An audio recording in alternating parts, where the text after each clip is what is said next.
Hey there. If you're a frequent listener to our show, you already know that our show is brought to you by our friends over at Artillery Sports. But what you may not know is that Artillery Sports helps athletes of all types win on and off the course and court. They do this by selling quality, durable, and precision manufactured sports equipment that keeps you in the game, while also using a portion of the profits to provide the funding needed to care for our nation's veterans. With Artillery Sports, it's more than just a game. So head over to artillerysports.com today to buy the quality equipment you need to keep you in the game and to help our nation's veterans at the same time. That's artillerysports.com. Make sure you head on over there today. Oh, and use the code DOCFIRST to get 10% off your first order. Welcome to Documentary First, an inside look at documentary filmmaking. I'm your host, Christian Taylor, and a documentary filmmaker myself, and I'm joined by two of the entertainment industry's most trusted distributors, my opinion, and a lot of other people's. Friend of the show, Joe Amodei, and former guest, as well as his partner and first-time guest, now second-time guest, Tim Maggiani. Welcome, guys. Glad to have you here. Before I begin, I'd like to say that this is our second episode of a two-part series. If you have not listened to first part, you must go back and listen to part number one, because we are not going to introduce these guys or their distribution company called Virgil Films, because you really need to go back and listen to the other episode. It's really awesome. So go back and do that. You'll learn about their company, Virgil Films, as well as their bios. They're very much intertwined. I also want to say up front, they are not paying me for this free advertisement, I must say. They are here because I absolutely love being in business with them, which is very unusual for a filmmaker to say about their distributors. And also, they have so much to share with us about the entertainment industry and the distribution industry. I want people to hear about it. So welcome, guys. We're going to dive right in. We're diving. All right. These are going to be secrets that filmmakers need to know. I've been pushing you on really some behind the scenes stuff that filmmakers don't know that you think we would be really interested in. And Joe, you came up with one that's a little bit controversial. We're going to go with that right out of the gun. So what did you say to me? So basically, you want me to divulge a secret? I do. I want you to tell the dirt. One of the things with filmmakers, you make a movie and you're proud of it and you want the whole world to see it. And you want to play a lot of filmmakers go out and they play the film festival circuit. And there are film festivals in every town, not just every city, but just about every town in America. And you submit, and you can submit through a company called Film Freeway. That's it. Or you can, do it yourself, and you get picked up 15, 20 film festivals. And some of them you get to go and do a Q&A, and at every single Q&A, there's a standing ovation, and you feel great. You might film everybody and by the way, the good ones will pay your flight, and they will put you up in a hotel, and they'll feed you over the course of a weekend. So there's that. It's all great stuff. Yeah. And at the end of the day, they give you laurels if you win. Well, they give you an official selection laurel and laurels if you win. Yeah. It's all great. I've done it. I've been the guy on the stage with the standing ovation, and it feels fantastic. And it does help us in distribution, doesn't it?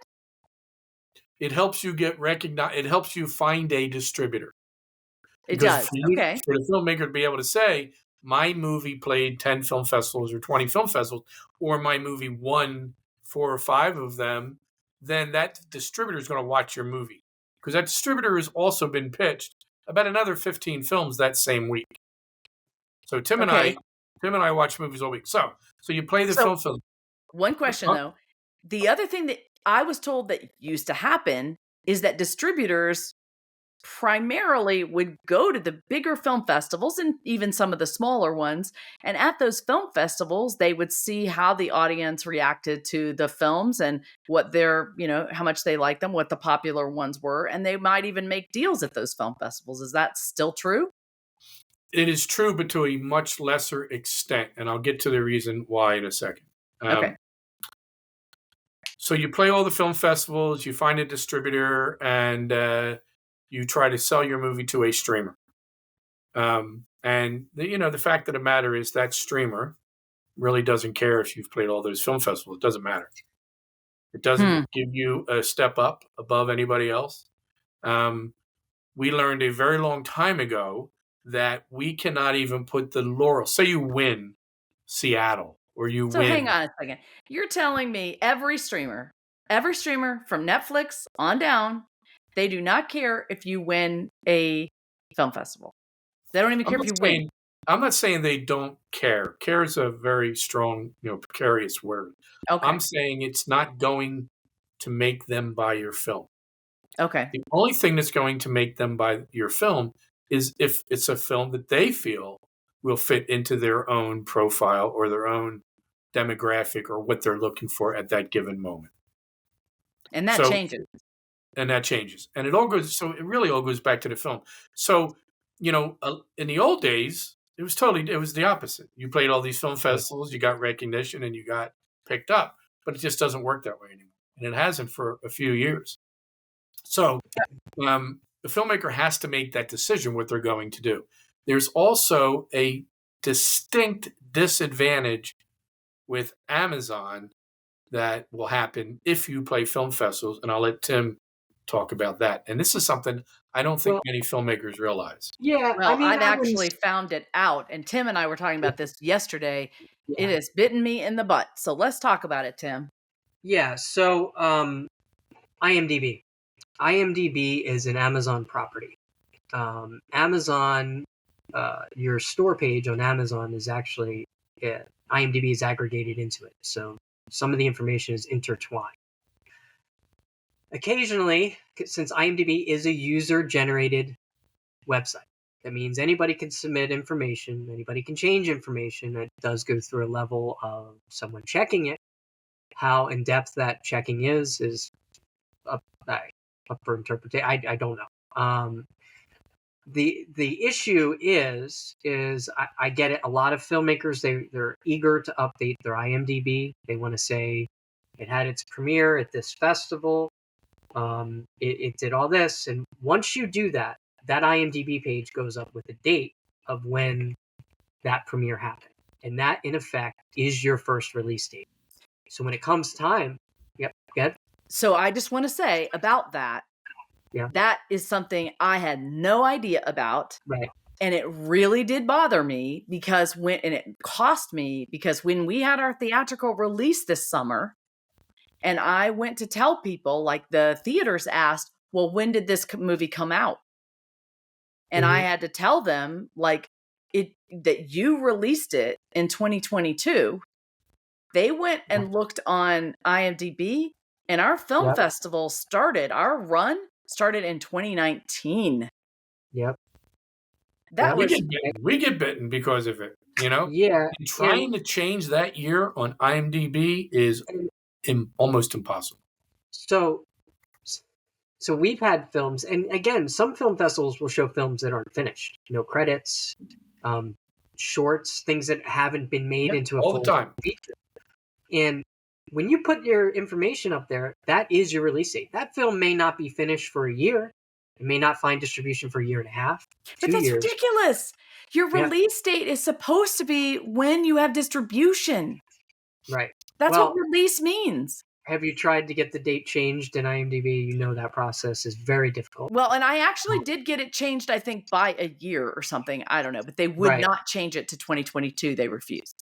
Right. So the filmmaker has to pull back on their own ego. I'm just saying it because that's what it's all about. You want your film to be up on IMDb so you can go to the page and read it. I'm guilty.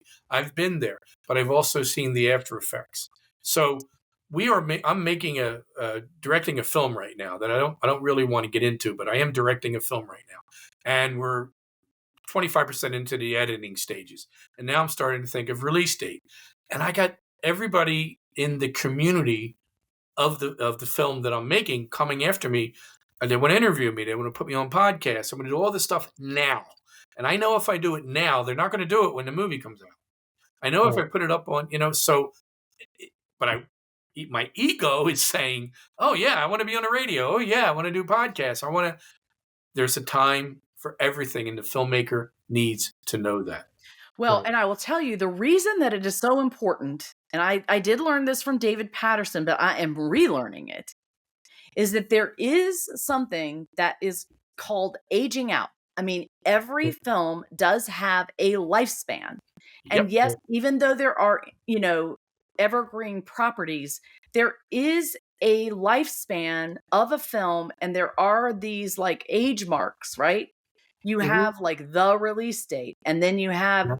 the first year that it's still considered, a new film. But once it gets past that first year, it's an old film, or Yeah. even in the film festival circuit. If it goes into the second year of a film festival circuit, it's in the indie stink. It's now way past its time that it should be in the indie film festival, right? Well, Shouldn't be in and the- a buyer, when I'm pitching a movie to anybody, or Tim's pitching a movie to anybody, they're going to go do their homework on the film, and the first place you're going to go is IMDb, and then Yeah. they're going to call me up and they're going to say this movie's 2 years old. Right. Honestly, when I I'm get going to be pitched like, a well, film, no, it's not. And they're going to say, well, yeah, it's on IMDb. when I get pitched a film from a filmmaker, the first thing I do is I go to IMDb. Oh, me too. Yeah. And if I see that it's 2 to 3 years old, that I know that limits my ability to pitch it as a new release to not just streamers, but your transactional platforms, the video on demand platform, because they have a specific new release window, right?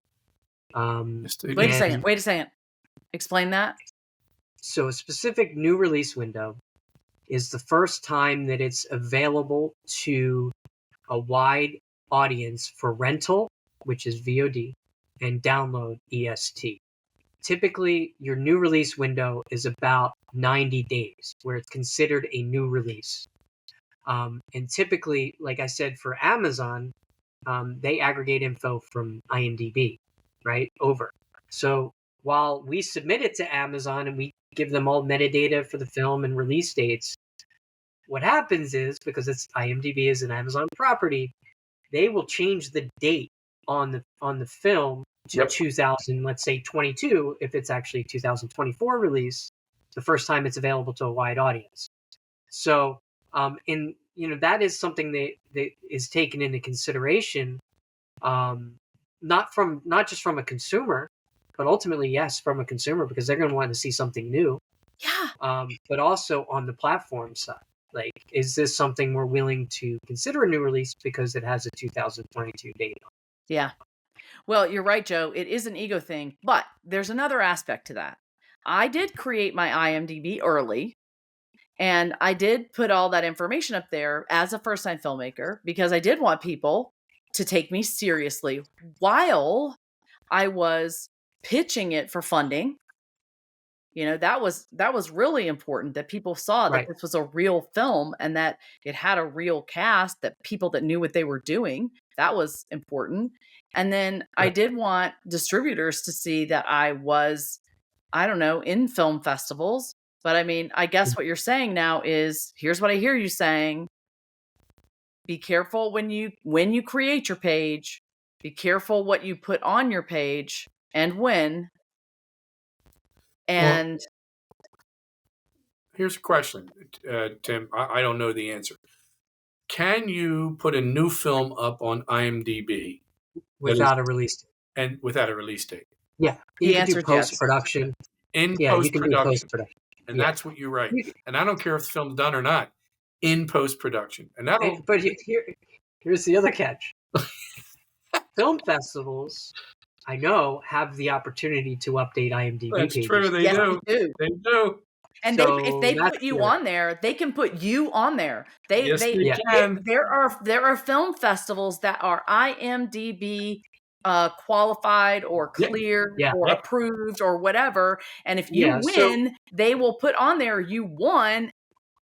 Then you've been released, right? Yeah, listen, I'm not saying it's an insurmountable hill there, but it is it's very difficult to get things changed once they go up on the internet. Just Yeah. in general. I mean, then you speak to IMDb and that's always a challenge to get things changed once they've been published. All right, let's go back to the film festival question. So, the film festival question is always a question for filmmakers because there are pros and cons to both of those. Like you said, Joe, you get your film out there, you get to sit in front of an audience, you get to hear people clap, you get to see how they respond. Maybe you get to meet filmmakers. I mean, I had a phenomenal film festival experience. I did love that. I learned so much as a first-time filmmaker, made a ton of connections. However, I spent a ton of money on travel, a ton of money on DCPs that people had to have, a ton of money on all sorts of other things. So it did cost me a ton of money. It did take a year. So the film aged a year in that time, right? And, at the end of the day, was that the right strategy? I don't know. There are pros and cons to that. I do know with this next film, I may or may not do 1, 2, maybe 3 film festivals, and that's it. And then I will probably, hopefully, say, here you go, Joe, and we'll see what happens. When you finish that film, we'll have that conversation. Yeah. The question you asked about buyers going to film festivals. The major film festivals around the world are South by Southwest, Toronto, Berlin, and Cannes. What about Sundance? And Sundance. The major streamers and studios go to all of those film festivals, as do the buyers. What has changed in the past 5 or 6 years is that the streamers have taken over those film festivals. So out of all the movies being shown in Toronto in 2 weeks, probably 30% of those are films that are not available because they're going to premiere on Netflix or Apple, and that's so there's less and less films available. Yeah. When I first started, I would go to the film festivals and I would see films at the major film festivals that would be indie product on the level of your film, which is what we work with. You don't see those anymore. No. They don't exist. Well, you can't get in. I mean, even in COVID, what we discovered was during that COVID year, 2020, what the big players were doing is they had a rule where if your film festival is going to show these films, we will not accept them and we will show different films. That changed. And they're like, okay, we're all going to show whatever films you're showing, we're going to show them. And so then that really cut out everybody's opportunity. And so that was even worse than any other year. But now, like you're saying, what's happening is all of these studios that are making their own content are already putting them at those film festivals. And so guys like me are out. And so that really stinks. And the other thing is you look at our opportunities for being picked up by a Netflix or a Hulu or, being paid for it by Amazon, not TVOD. They're so small now. Sadly, not it's anybody, even the best, of times, that I do think you have to look at the strategy as a whole. What is the best for our film? So I'll tell you a very quick story about what film festivals used to be like. And I was at Sundance, and there was a little bit of a buzz. Everybody was talking about this film that was coming out of the Midwest, this new comedy.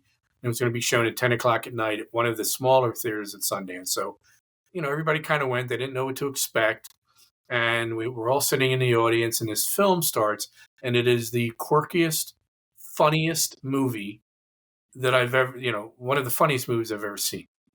And the movie ends, and I'm sorry, the filmmaker, the producer and director introduced the film. So they're in the audience, they're listening to people, laughing and crying, and at the end of the movie, as I'm walking out of the theater, the producer is standing in the lobby, and he is surrounded by Fox and Disney, not Disney, Fox and Weinstein's and Warner Brothers, and it's all the sales reps setting up appointments that will go through the night because they want to buy his movie. And that movie was Napoleon Dynamite. Wow. Those things don't happen anymore. No. They do happen on like the new George Clooney movie or something like that. But these young kids that made this incredible documentary, incredible comedy, came out of nowhere. They've never done anything as big since then, but it doesn't matter. That moment, we were all witnessing the way the film festival business used to work. It doesn't work that way anymore, Yeah. unfortunately. I mean, Anyway.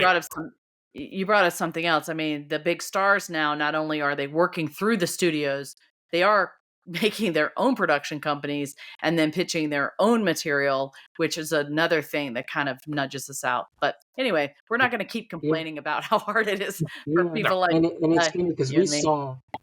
we saw South by Southwest changing, Oh, yeah. and South by Southwest became the place where every studio launched their big movie for press. Yep. And there was a time it seemed like every year there was a Jonah Hill movie. Remember that? Every year we go. Yeah. Which So takes it's away just that interesting. slot for Yeah. an independent filmmaker to Yeah. get their movie seen. So I would Yeah. say shame on Jonah Hill, not Jonah Hill, but you know what I'm saying? Because you've taken away the reason that film festivals started, in particular Sundance, because that's Yeah. really why Sundance started. But it's like you said, Christian, earlier, things change, and you Yeah. have to be able to adapt to that change. Otherwise, you're nowhere. Speaking of changing and not being able to change things, my frustration yesterday was that I decided to go to Amazon and buy my own film sitting in my room. I don't know why I hadn't done it until now, but I hadn't. And I just wanted to walk through the process. So I went to Amazon on my own TV and I was purchasing it. And I looked at the trailer and I kind of wanted to scroll down and see what was beneath. And all of a sudden it said starring Sharon Anderlich. And that was it. It was only starring Sharon Anderlich. Now, Sharon Anderlich happens to be one of my very best friends. I love her dearly. She's a voiceover that has like 10 seconds in the film. Because her name begins with an A. I was nowhere to be seen. Talking about egos, mine was really crushed at that moment. I'm like, okay, I wrote, directed, produced, and narrated this film, and I have an IMDb page with a photo, and it's not on here. What is going on? Tim, is that our fault?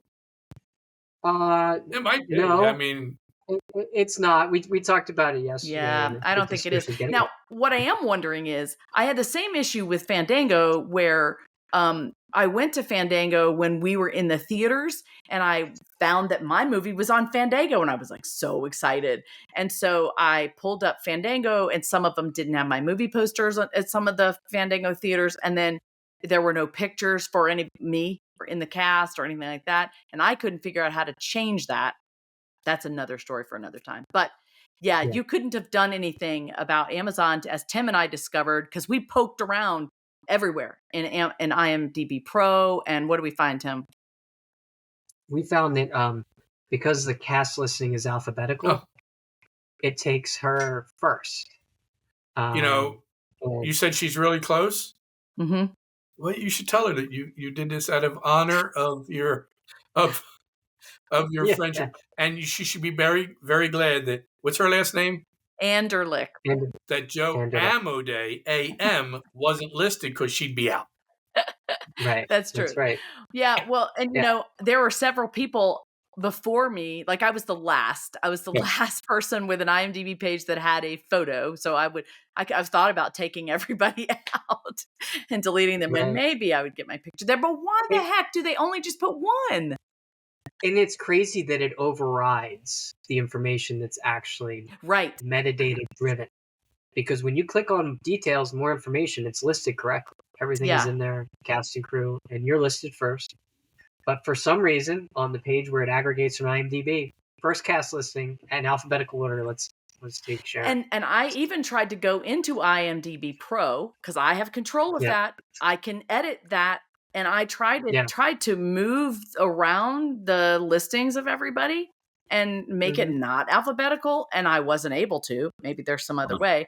But I did go and look at other IMDb pages and theirs weren't listed alphabetical. And so then I was like, well, is it star meter? Well, it wasn't star meter because my star meter was higher than hers. So I don't know. But you're right, Tim, on the Amazon page for details, that's what Amazon looks at. And it was all correct. But IMDb, owned by Amazon, is what they're using to show the viewers because it's visual. Yeah. It's visual, and so it's got the photos and everything like that. And that's why it comes up first. Yeah, and Fandango, which used to be Voodoo, is now Fandango at Home. Fandango, NBCU owns Rotten Tomatoes. Mm. So they aggregate information from Rotten Rotten Tomatoes Tomatoes. over. So there's this like idea of, I guess, buying up these companies that aggregate content because it's easier for them to fulfill things that maybe customers may be interested in. Yep. But there's often a disconnect between what that page portrays versus what the actual information should be.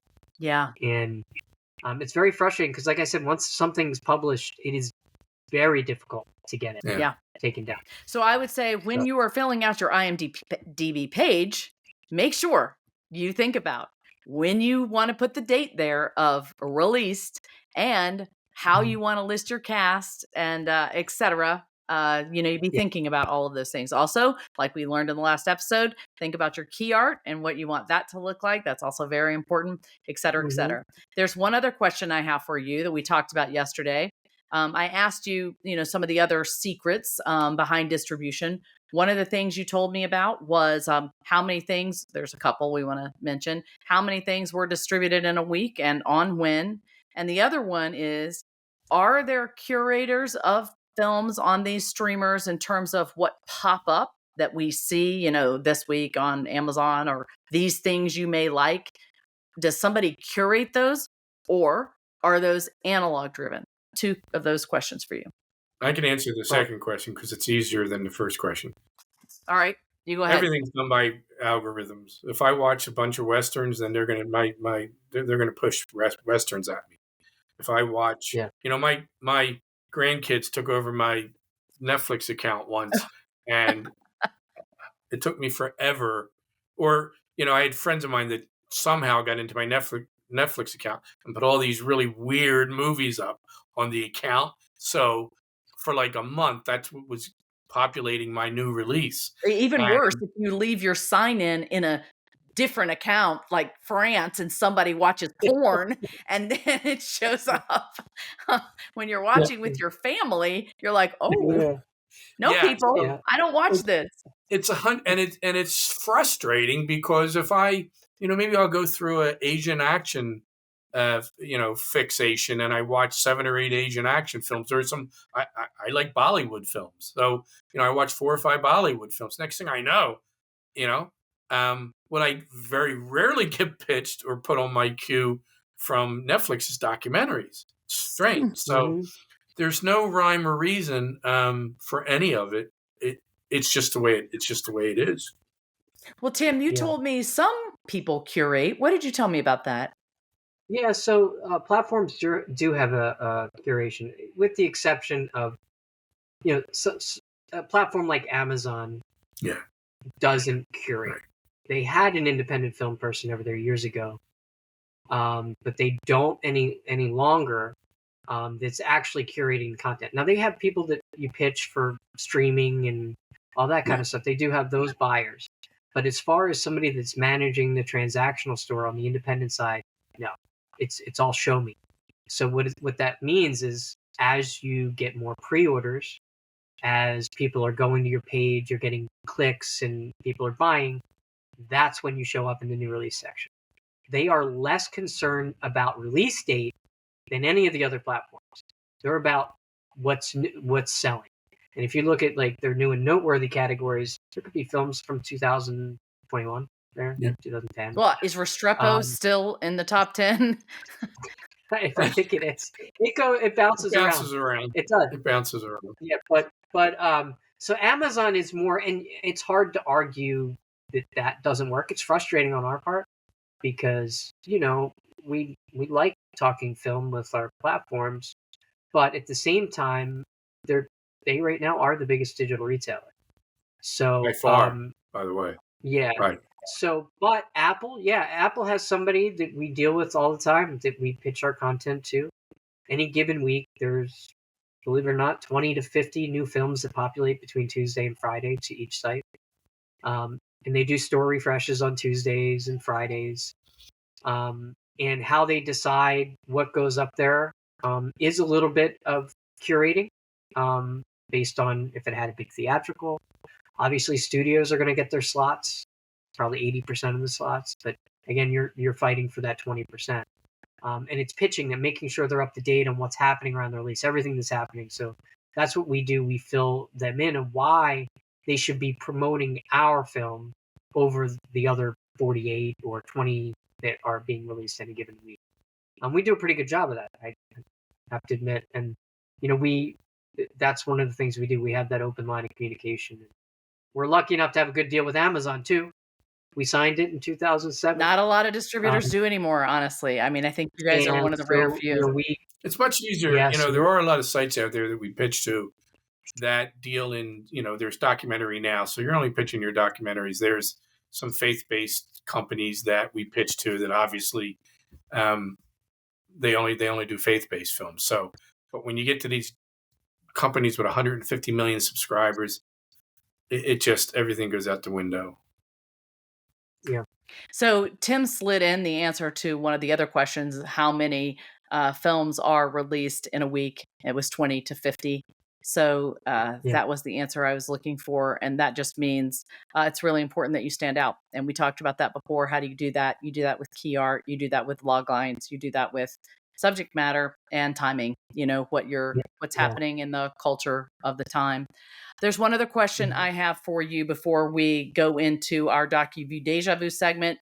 It's about a filmmaker's perception of being on Tubi or Pluto or YouTube.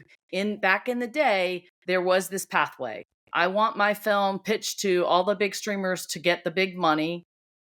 And then it goes to the TVOD, then it goes to, maybe wherever else, the education or, libraries, or then maybe Tubi. But that is really bad if my film is there. Has that changed? Is that the same?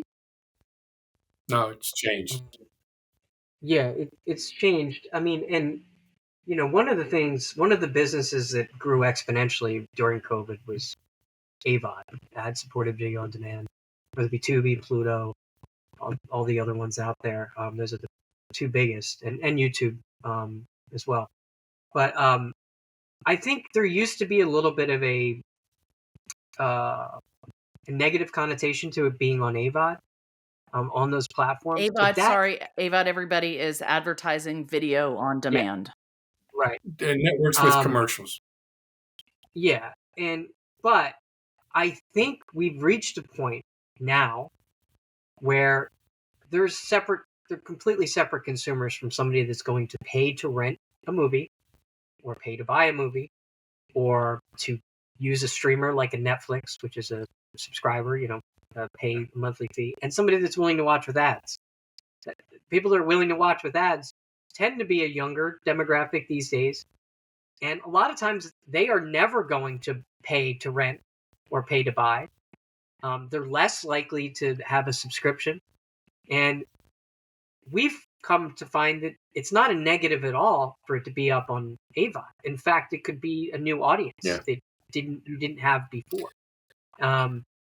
So I think there was a little bit prior to, when it was first kind of becoming big again, because it's been around forever. It's the old TV model. It's the same thing. I think there was some negatives spoken about, but I honestly think it's proved to be a new way to find new viewers for variety. There's two things. One is as we see, the age group that is going to Tubi and Pluto and ad-driven services, because you can get Hulu with ads, you can get Netflix with ads, much cheaper than a normal subscription. They're the same people that are cord cutting, and as cord cutting and people getting rid of cable completely continues to rise, and it will, then ad-driven television will also continue to rise. But the bottom line in my mind is this: the bottom line is always revenue. And when AVOD was very small and they had 20 million subscribers or 30 million subscribers, then you never wanted to jeopardize where your revenue is coming from. And if your revenue is coming from TVOD, you don't want to jeopardize that by putting your films up on AVOD. But now Tubi has, 100 million subscribers. Unique visitors. Unique visitors. And we've seen the Tubi revenue rise. So you're not going to walk away from that. So today, I'm not saying every film is day and date, but there's nothing wrong with day and date. Because like Jim said, it's not. I'm never going to watch a movie on Tubi. All right? I don't want commercials. The only movies I'm going to watch on Tubi are movies that are not available anywhere else. It's the only way I can see it. But other than that, I'm not that person. But my daughter will watch movies with ads. Yeah. They're used to watching things on YouTube that already have ads. And that's like us watching commercials or, cartoons in the 70s with advertisement. We didn't know any different. We didn't know. That was all there was option for us. So yeah, that's the way it is. And everything's changing again. And we are in this very volatile, changing time. Nothing is settled. Like you said, I was reading an article yesterday. Cable is cutting. Cable is lower than ever. People are cutting cable at an enormous rate. It is just, big companies now are admitting that they're taking huge losses in the cable area of their business. So that is going away probably even faster than we can possibly imagine. By the time that our older generation, maybe 10, 15 years older than us, is gone, cable will be gone because they're the ones that are keeping cable alive, I think. Well, just speaking about cable boxes, if you tried to rent a movie via TV it's terrible. on demand, it's terrible. It's terrible. It's like you hit it 4 seconds later. It's terrible. And meanwhile, you have a Roku or Apple TV. It is. Yeah. Well, real quick, I want to talk about, you talked about revenue. So let's talk about how revenue works, not numbers, but the way that it works from a filmmaker's point of view, please correct me if I'm wrong, is that when you give your movie to a distributor and that distributor takes it, we all know that a distributor will take it to, say, a Netflix and make a sale. The distributor takes a percentage. And you get a percentage of that big sale. If it is TVOD, how does that work? Again, it's just percentage based. AVOD, percentage based. But how does that work? Tim? So AVOD. Basically, Start with TVOD. Well, TVOD's retail. TVOD's retail. You sell it for a retail price. There's you get a percentage.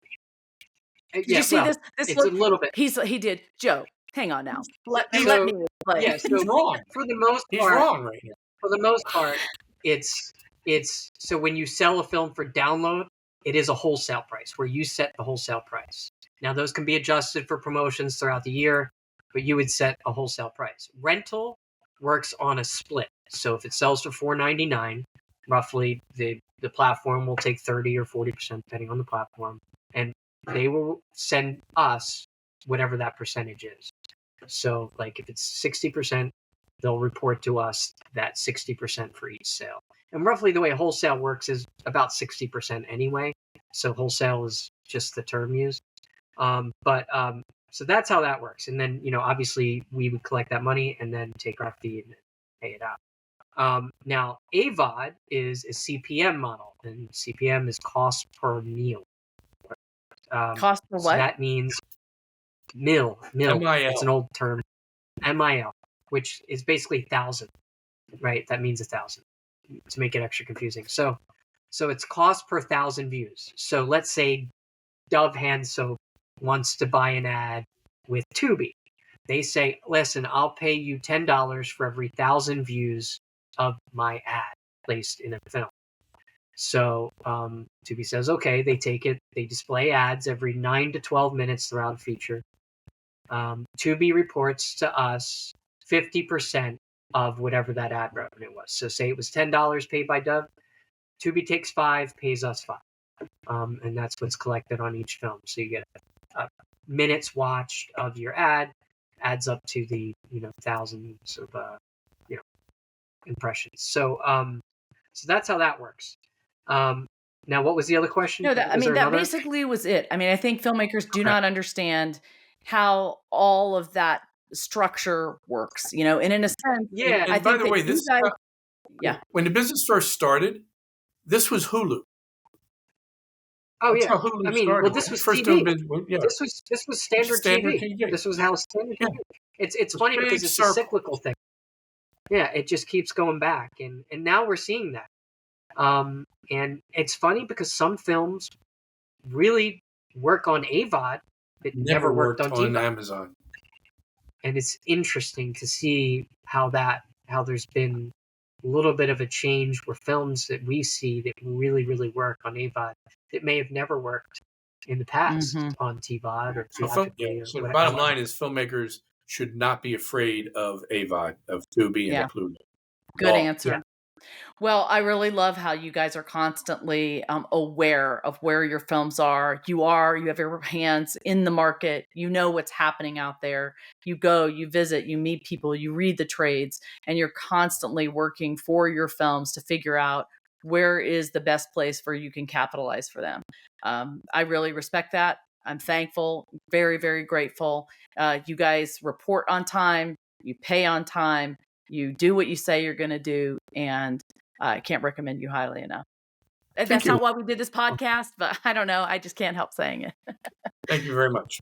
Yes. Okay. Now, yes, we need to talk about our last and favorite segment, DocuView Dèjà Vu. All right, Joe, I did not give you warning about this, but we are going to talk about one of the movies that's very important to Virgil Films, important to you, but more importantly, the filmmaker. We need to give a tribute to this guy. I know he's very special. So talk to us about Super Size Me and your friend Morgan Spurlock. Sure. Wow.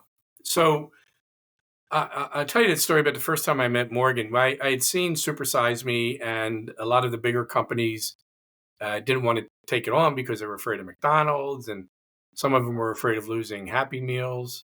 But I was kind of like, yeah, I'll release this movie. We were just starting, and the company was just starting, and so they said, well, you got to meet the director, Morgan Spurlock. So they picked this pizza place in New York City, down in off of actually where we ended up started working, down in off of Broome Street. It was a old grungy pizza place, and I went in and we sat down and we ordered a couple slices and just started talking. And I said to him, but he said to me, "What's your favorite movie?" And I'm trying to impress a filmmaker and get his film. So I'm like, do I answer like Citizen Kane or some a story, some foreign film or something like that? Luckily, I'm a Chaplin fan, and my favorite film is a Chaplin movie called City Lights. And I said, City Lights. I said, what's your favorite movie? And he said, Scanners. Now, those of you out there that aren't familiar with Scanners, it's a horror film where at the end of Scanners, the actor Michael Ironside goes into convulsions and his head explodes. And this is well before CGI and the type of horror special effects that we see today. This was groundbreaking. It was that big of a film, only because of Michael Ironside's head exploding. And I looked at him and I went, you're going to become a friend, because he loved movies. And he wasn't afraid to say that his favorite movie was Scanner. Now, later on, I found out his real favorite movie was a Kazan movie called A Face in the Crowd. And we immediately became best friends. This is before the movie even came out. We just hit it off. And we talked all the time. I went through the whole experience of him releasing Super Size Me theatrically, showing up at the theater on opening night. Nobody was there. And then word of mouth started coming. Getting nominated for Best Documentary. He didn't win it, but there's not many people out there that can tell me the film that won that year, but they can all tell me Super Size Me. We did all kinds of different special things with the release of the movie. On his recommendation, we created a version that's available for schools, an educational version, and we sold quite a few of them. Super Size Me goes on to become the second highest grossing documentary of all time, right behind a Michael Moore film. And our DVD or our release becomes one of the highest selling documentaries of all time. So then we came up with the idea of supporting documentaries under a Morgan Spurlock Presents line. And we did a half a dozen films that way. And we just probably did about a dozen films together. But as I used to like to say, people, and I really like to say it now, is, the movie made my company. That and one other film made Virgil Films. Without them, probably wouldn't have been as successful as we were. But I got a really good friend out of it. And, getting really good friends is a rarity. We all have friends, and we all have many friends, but getting someone that I became as close with as Morgan. And I went through the ups and I went through the downs. And there was some real downs with Morgan when he made some mistakes, and he lived to regret them. And those mistakes became public right during a time when the country was going through some really bad times on the Me Too side of things. His career didn't survive it, even though for the past 5 or 6 years we worked together on trying to get people to hire him. We wrote some scripts together. I pitched some scripts all the way until Morgan got sick. And I was sick a while ago. 6 years ago, I had cancer that took me out of the world for a year. And luckily, I had people like Tim running the company for me. But on the personal side, I had people like Morgan. I didn't tell a whole lot of people. So Morgan used to say to me, 1 year, Joe, if today's July 1st or today's August 13th, think of next August 13th, because by next August 13th, you're going to be cured. So about a year ago, Morgan called and he said the same thing to me. He had cancer.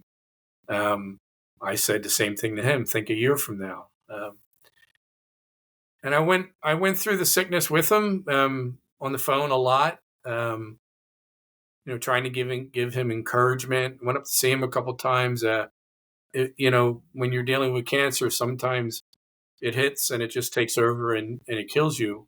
And other times it's a roller coaster. You get good results, you get bad results. And that's what he had up until a couple months ago. I was very fortunate to get to see him right before I left for Cannes. I went up to, he was in a hospital at the time, and it was pretty obvious that this wasn't going to go the right way. And then I saw him 3 days before he passed away, and I got to spend about a half an hour just me and him talking, and whether he heard me or not.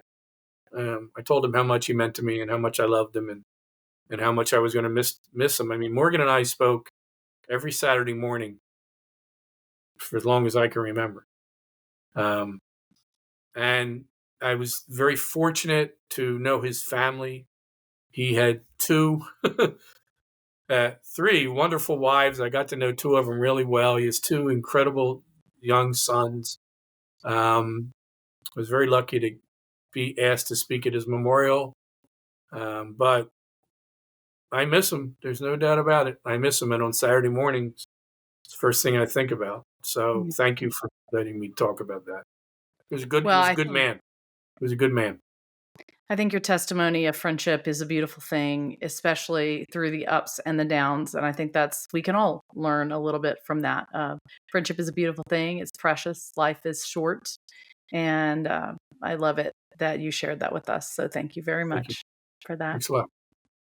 All right, everybody, we're at our time. It's time to say goodbye. Thank you so much for being here, you guys, and sharing your words of wisdom. Thank you guys for listening. We really appreciate your support. If you are not a Patreon supporter, you need to go and sign up right now, because Joe and Tim are going to do a Patreon segment, a special one. So if you want to hear more from Joe and Tim, do sign up for Patreon. There's a lot happening over there. It's really a fun place to be. You would be joining our Patreon creative community. You're not just a supporter of Documentary First, but you're part of our family. So check it out, patreon.com/Documentary First.